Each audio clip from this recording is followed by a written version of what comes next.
نبی کریم صلی اللہ علیہ وسلم نے فرمایا، اللہ عز و جل فرماتا ہے کہ روزہ خالص میرے لیے ہوتا ہے اور میں ہی اس کا بدلہ دیتا ہوں۔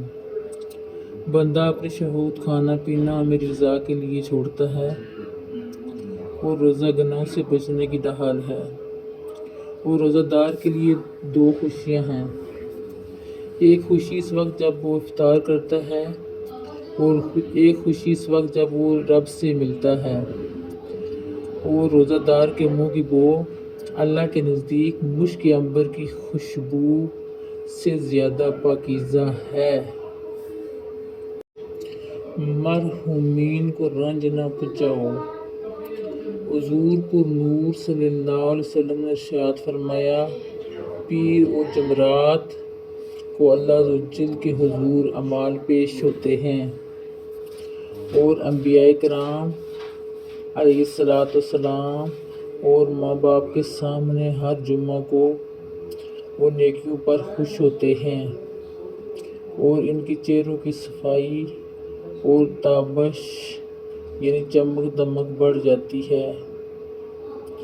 تو اللہ سے ڈرو اور اپنے وفات پانے والوں کو اپنے گناہوں اور رنج نہ پہنچاؤ۔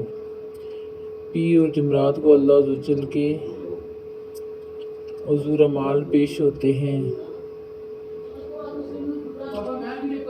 اور انبیاء کرام علیہ السلام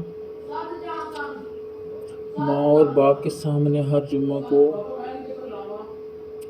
وہ نیکیوں پر خوش ہوتے ہیں، اور ان کے چہروں کی صفائی اور تابش یعنی چمک دمک بڑھ جاتی ہے۔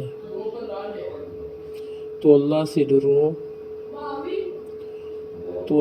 ڈرو